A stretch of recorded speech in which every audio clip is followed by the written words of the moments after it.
الحمد لله الحمد لله رب العالمين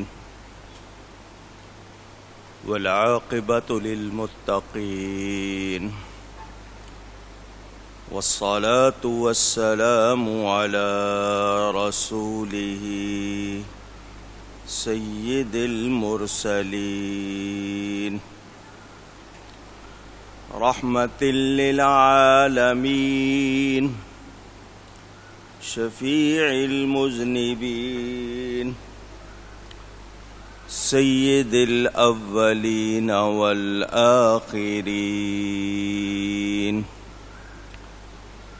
سيدنا ومولانا محمد رسول رب العالمين وعلى آله وصحبه أجمعين أما بعد فأعوذ بالله من الشيطان الرجيم بسم الله الرحمن الرحيم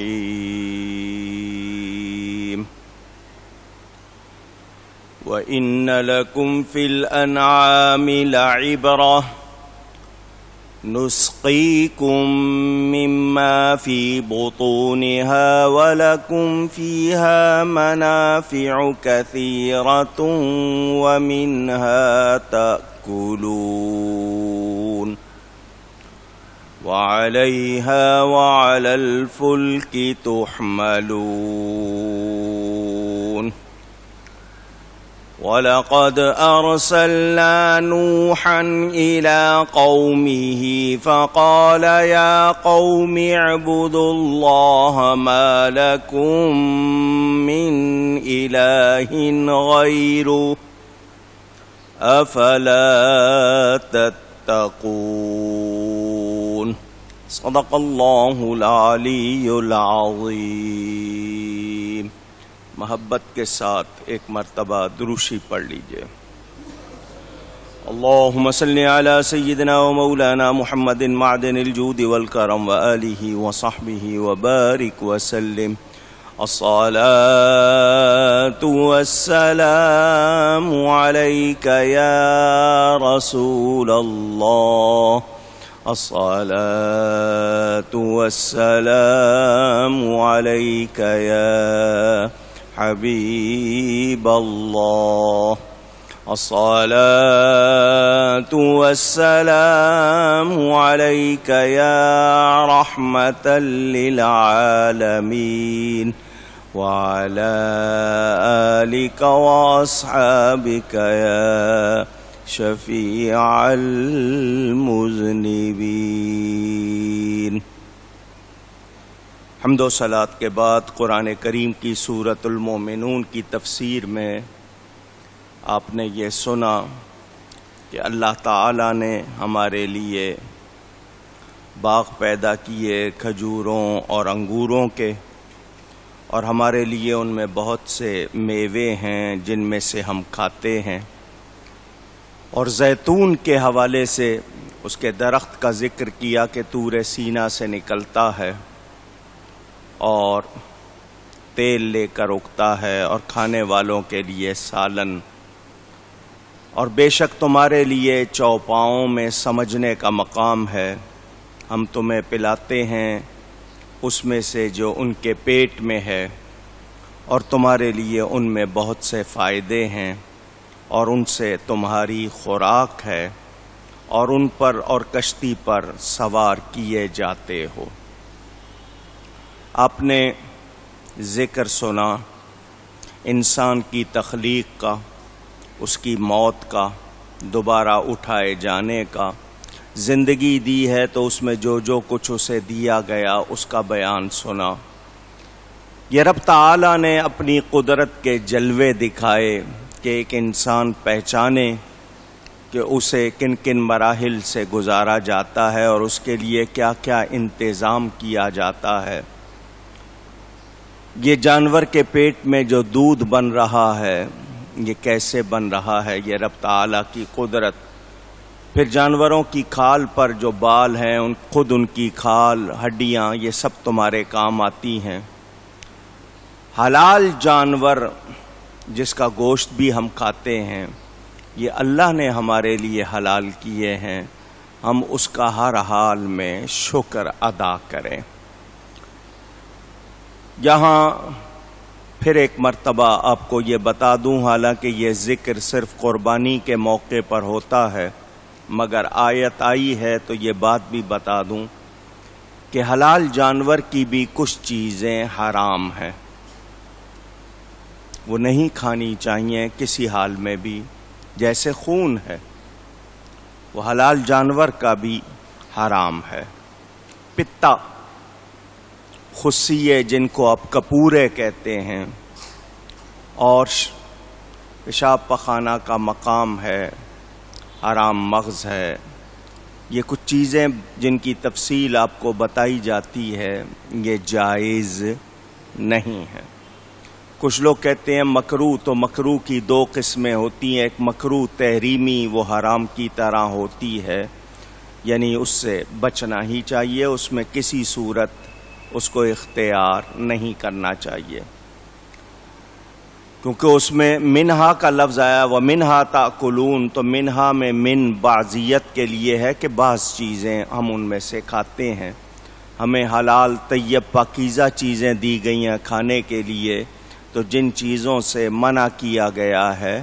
ان کو ہم نے ہرگز نہیں کھانا۔ اس کی تفصیل آپ قربانی کے موقع پر سنتے رہتے ہیں۔ یہ جانور ان پر ہم سواری بھی کرتے ہیں، کچھ جانور جن سے ہم بوجھ بھی اٹھواتے ہیں، سفر بھی کرتے ہیں ادھر ادھر آنے جانے کے لیے، تو ان جانوروں میں ہمارے لیے کتنے فائدے ہیں یہ ہمیں اپنے پیش نظر رکھتے ہوئے رب تعالیٰ کا شکر ادا کرنا چاہیے۔ وہ لوگ جو ہر وقت من مانی پر تلے رہتے ہیں کہ جو دل میں آئے بس وہ کرو، انہیں یاد رکھنا چاہیے یہ کائنات رب تعالیٰ نے بنائی ہے اور جیسا اس کا حکم ہے ہمیں ویسا ہی کرنا چاہیے۔ خارجی نفع، بیرونی نفع، اور ایک یعنی اس حوالے سے اگر ہم دیکھیں تو ہر جانور میں ہمارے لیے فائدے ہیں، مگر حلال جانور چند ہیں، انہی پر رہنا ہے، جو حلال نہیں ان کو حلال کرنے کی کوشش نہیں کرنی چاہیے۔ یہاں معاشرے میں جو کچھ اب ہمارے سامنے آ رہا ہے، انسان کو کھانے لگ گئے، مردہ خور نکل آئے، قبروں سے نکال کے کھانے لگ گئے، یہاں تک سنا ہے کہ کتنے جانور جو مار دیے جاتے ہیں ان کو یہ جو سڑکوں پر پھرنے والے کتے اور دوسرے یہ تک بیچ دیے جاتے ہیں۔ مسلمان کہلا کر اگر اس طرح کی حرکتیں کی جائیں کتنے افسوس کی بات ہے، اور جو لوگ ایسا کر رہے ہیں چند سکوں کی خاطر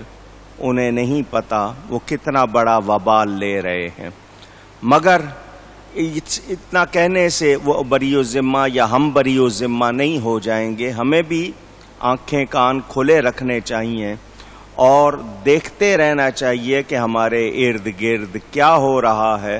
اگر غلط ہو رہا ہے تو ہم اسے نہ ہونے دیں،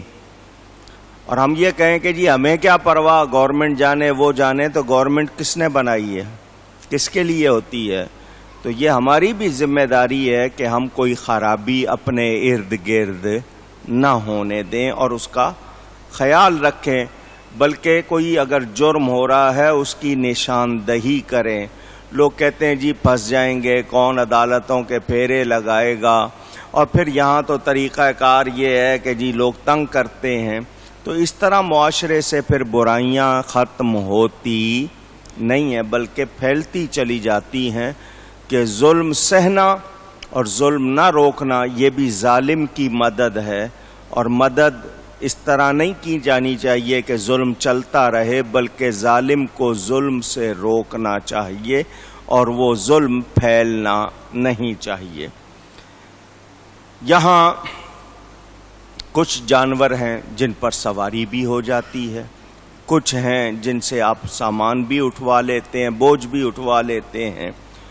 ان کا جس طرح اونٹ ہے، بیل ہے، گدھے گھوڑے ہیں، ان سے آپ بار برداری بھی کرواتے ہیں۔ تو انسان کے فائدے کے لیے رب تعالی نے کتنا کچھ کیا ہے، اس انسان سے یہ نہیں کہا گیا کہ اس کا بدل دو، صرف یہی کہا گیا شکر گزار بنو۔ تو جو شکر نہیں کرتے ان کو نعمتیں استعمال کرتے ہوئے سوچنا چاہیے کہ ہم رب تعالیٰ کی اتنی نعمتیں استعمال کر رہے ہیں تو ہم نہ شکرے نہ بنیں بلکہ شکر گزار بنیں۔ یہ جو کشتی ہے جس پر ہم سفر کرتے ہیں، ادھر سے ادھر جاتے ہیں، اب جہاز ہو گئے، ان کی بڑی شکل آ گئی، یا سواریاں جس قدر بھی ہیں یہ رب تعالی کی عطا ہیں۔ حضرت آدم علیہ السلام پہلے انسان، ان کی اولاد پھیلی، آپ سنتے رہتے ہیں ان کے ہاں جڑواں بچے پیدا ہوتے تھے، ایک لڑکی اور ایک لڑکا۔ ان کی زندگی میں ان کی اولاد ہزاروں میں چلی گئی، 40 اولادیں ان کے ہوئیں، آخری بیٹا تنہا پیدا ہوا حضرت شیس علیہ السلام، ان کو نبوت ملی، ان کی اولاد پھیلی، حضرت نوح علیہ السلام تک یہ سلسلہ گیا۔ حضرت نوح علیہ السلام کے بارے میں کتابوں میں ملتا ہے کہ دنیا میں انہوں نے سب سے زیادہ عمر پائی، کچھ کتابوں میں 1300 برس تک ہے اور کچھ کتابوں میں 1600 برس تک کہ ان کو زندگی ملی۔ 950 سال انہوں نے تبلیغ فرمائی دن اور رات، ان کے نام کی پوری ایک سورت قرآن میں ہے۔ 80 لوگ مسلمان ہوئے، باقی سب کے سب اسی طرح سرکش اور نافرمان۔ انہوں نے دعا کر دی عذاب کی، جس کو آپ اپنی زبان میں بد دعا کہتے ہیں۔ طوفان آیا، زمین نے بھی پانی اگلا، آسمان سے بھی پانی برسا، پانی پانی، سب کے سب اس میں بہہ گئے سوائے وہ لوگ جو حضرت نوح علیہ السلام کی کشتی میں سوار ہوئے۔ اللہ فرماتا ہے وَلَقَدْ أَرْسَلْنَا نُوحًا إِلَىٰ قَوْمِهِ، اور بے شک ہم نے نوح علیہ السلام کو اس کی قوم کی طرف بھیجا۔ فَقَالَ يَا قَوْمِ اعْبُدُوا اللَّهَ مَا لَكُم مِّنْ إِلَٰهٍ غَيْرُهُ، تو انہوں نے کہا اے میری قوم، اللہ کی عبادت کرو، اس کے سوا تمہارا کوئی خدا، کوئی معبود عبادت کے لائق کوئی اور نہیں۔ افلا تتقون، تو کیا تمہیں ڈر نہیں؟ حضرت نوح علیہ السلام 950 سال تبلیغ فرماتے ہیں، اور میں نے آپ کو بتایا صرف 80 افراد مسلمان ہوئے۔ قوم سرکشی کا مطلب حد سے بڑھنا، انکار کرنا، اور اس انکار پر ہٹ درمی کا مظاہرہ کرنا، نافرمانی اسی میں لگی رہی۔ پھر وہ طوفان آیا، طوفان کے بعد دوبارہ نسل انسانی کا سلسلہ چلا، ان کو آدم ثانی بھی کہا جاتا ہے، حضرت نوح علیہ السلام کو۔ اس وقت تمام انسان آپ کی قوم تھے، کیونکہ انسانوں کی تعداد زیادہ نہیں تھی، اور وہ تمام انسانوں کے اس وقت نبی تھے جتنے موجود تھے۔ فقال الملأ الذين كفروا من قومه ما هذا إلا بشر مثلكم، تو اس کی قوم کے سردار انکار کرنے والے ہوئے، کفر کیا انہوں نے اور بولے کہ یہ نوح اور تو کچھ نہیں مگر تم جیسا آدمی، یرید ان یتفضل علیکم، یہ چاہتا ہے کہ تمہارا بڑا بن جائے، تم میں زیادہ درجے والا شمار ہو، وَلَوْ شَاءَ اللَّهُ لَأَنزَلَ مَلَائِكَةً، اور اللہ چاہتا تو فرشتے اتارتا، مَا سَمِعْنَا بِهَذَا فِي آبَائِنَا الْأَوَّلِينَ، ہم نے تو یہ اپنے اگلے باپ داداؤں میں نہیں سنا تھا جو اب سن رہے ہیں۔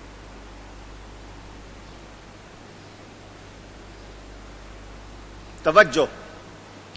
حضرت نوح علیہ السلام کیا پیغام دے رہے ہیں کہ اللہ کے سوا کوئی عبادت کے لائق، تمام نبیوں نے یہ پیغام دیا، اسے توحید کا پیغام کہتے ہیں کہ اللہ کے سوا کوئی عبادت کے لائق نہیں، کسی طرح بھی اللہ کے سوا کسی کی عبادت نہ کی جا سکتی ہے نہ ہو سکتی ہے، کوئی گنجائش نہیں ہے۔ تمام نبیوں کا یہی پیغام ہے، نبیوں میں جتنے رسول ہوئے ان کا بھی یہی پیغام، شروع سے ایک انسان کو اس کی تخلیق کا سارا مرحلہ بتایا گیا، مٹی سے پانی، پانی سے خون کی پھٹک، پھر اس کے بعد گوشت کا لوتھڑا، پھر ہڈیاں، پھر ان پہ گوشت چڑھنا، پھر اس کو اور طرح بنا کر پورا انسان، اس کے اندر آنکھیں، کان، ناک، زبان، دانت، ہاتھ، ناخن، کیا کچھ رکھا گیا۔ اس انسان کو اتنا بہترین بنایا گیا، اس کے لیے زمین سے کیا کیا نعمتیں نکالی گئیں، آسمان سے پانی دیا گیا، اس انسان کو کتنا نوازا گیا، اور اس سے صرف ایک بات کہی گئی کہ اللہ کے سوا کسی کو پوجنا نہیں، مگر یہ انسان ناشکرا اس پر بھی نہیں آیا، اس نے اپنے ہاتھوں سے بت تراش لیے، کسی نے ہوا کی پوجا، کسی نے آگ کی پوجا، کسی نے سورج کی پوجا، کسی نے تاروں کی پوجا، کسی نے پانی کی پوجا، طرح طرح کے مظاہر قدرت کو اپنا معبود بنا لیا۔ یہ سوچے، یہ انسان جس کو کھانے کو گوشت بھی دیا، سواری کو جانور دیے، ان کی کھالوں سے، بالوں سے کیا کچھ بناتا ہے، اس کے لیے اتنے انتظام کیے، یہ کشتیوں پہ سفر کرتے ہیں، سمندر میں سفر کرتے، وہ پانی، اس کے اوپر ان کی کشتیاں، جہاز چلتے ہیں۔